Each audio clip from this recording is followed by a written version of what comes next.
Hello mga ka-dreamers. So, I'm Ella in Edmonton. So, samahan niyo akong pumasok sa work. Ayan, galing ako sa school, pero parang umuwi muna ako to take a nap and to eat. Yan, pababa na ako ng bus. Actually, yung bus ride dito is 5 to 7 minutes away lang and one ride lang. So, it's very convenient. Pumasok sa work and pumasok sa school, which is very good. Yan yung snow. Medyo madulas yan.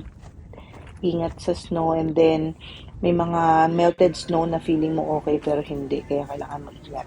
So dito ako dumaan sa Walmart, pero won't let you exit sa parang padiretso lang paalis. Dapat dito Sorry. ka sa counter dadaan. Sorry.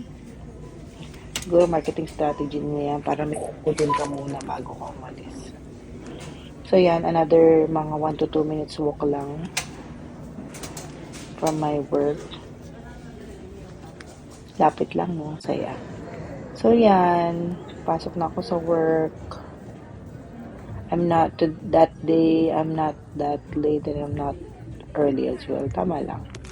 So, mag-hi sana ako sa mga workmate ko. By the way, they're so lovely. They're so bait and all that. Wala silang issue sa katawan. Charing. So, yan. Nagpe-prepare na ako to go to work. I mean, para mag-duty na. Siyempre, tatanggalin mo muna yung mga paraphernalia mong pagkadami-dami. That day, parang nag 2 digits na naman yung negative. So, nag 2 layers ako yan. Sumisilip pa yung tiyan ko. Grabe naman. Diet na talaga, pero yaman na. So, yan, dito, okay lang naman mataba ka. Pag feel mo mataba ka na, sa maling bansa ka lang. Yan. So, okay na ako. Actually, meron pa akong konting time. So, I decided na mag-freshen up konti. Tignan mo naman, halatang inaantok pa ako. Hindi ko sure kung nakapag-nap ako dyan or hindi. Pero, yan. Nag-lipstick lang ako konti. Hindi pala konti kasi marami akong maglagay. So, yan. Diba, parang antok na antok ako. Tapos, ang bilbil ko na umusta. So, yan. Nasa bulsa ko mga julahas yan. Sa isa nating kakapit. Lagi kong problema pag papasok ko yung mga julahas ko nasa bulsa. Kasi hindi ko na siya, sayang yung time lang pagsusuot niyan sa bahay. So, nilalagay ko sa bulsa. Tapos, sinusuot ko somewhere. Problema pag may nawala na laglag. Lagot na naman. So, yan. Lagay ka lang ng mga anik-anik mo. Ano pa yan? Ako na talaga mag-diet. Actually. There you go.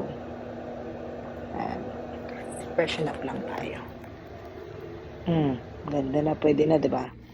So, in this case, meron pa akong time, so uminom akong water. So, sa work namin is walang free water. Kaya, bumibili ako ng ganyan sa Walmart, mga $1 to $2, sa sinadala ko sa work. Pero nagkataon, wala akong water bottle that day. So, tinungga ko na lang dyan. Bakit ba? Hindi naman naangal yung mga... Yan, start na ako mag-work. And then, there are days na papatry on sa'yo yung mga sinesell namin na damit and you will choose whatever you want for 15 minutes or something. So, yan, that's what I tried. Ganda, diba? Pero ang taba ko. Pero, dito okay lang naman kahit mataba ka. So, if you feel mataba ka, hindi ka-accepted. Nasa maling bansa ka lang. Charing. So, yan. This one too. Gustong-gusto ko yung leopard na yan. And yan. Gusto ko yan. Lahat ng tinry ko. Super gusto ko. Super ganda na fabric and all that stuff. Maganda yung fabric. Maganda yung fit. Yun nga lang. Ang laki ng puson ko. Pero, okay lang. So, yan. Tapos na yung work ko. Bilis ko matapos sa work, no? Nagsukat lang, tapos natapos na agad sa work. Tapos na yung work ko. Siguro that day, mga 4 hours lang yung duty ko. Yun. 4 lang siguro. Kaya medyo mabilis lang. Yan. Nag-prepare na ako to go home. I love my work kasi hindi siya Sims na work kasi sobrang babait na mga kasama ko. Iba-ibang culture, pero masarap sila kasama. Wala silang mga problema. Wala silang mga issue. We don't accept issue. I mean, basta masaya sila kasama. You won't feel na nag-work ka talaga kasi tsaka at the same time, I love selling kaya okay lang. So, yan. Pauwi na kami. That day, closing ako. So, yun lang, nagbabay ako sa mga kasamahan ko. As usual, lakad na naman kasi I don't have a car pa. Sa tapat lang naman ng mall yung bus stop. So, it's just 1 to 2 minutes walk.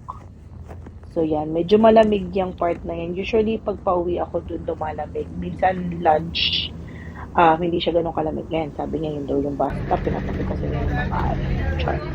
So, yan. Ganda ko pa rin. Gabi na pero fresh ka pa din. Gusto mo yan. Naman ganun. Ano ba yan? Ganda mo naman.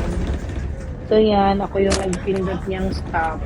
So, yan. Stop requested daw. Kasi nga, stop eh. Gusto kong ipa-stop.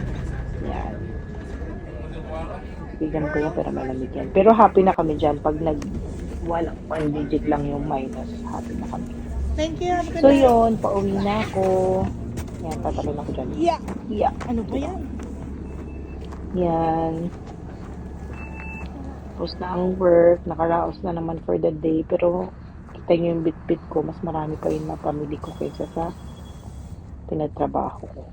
So, yan. Nasa bahay na ako. Yun lang. Bye-bye.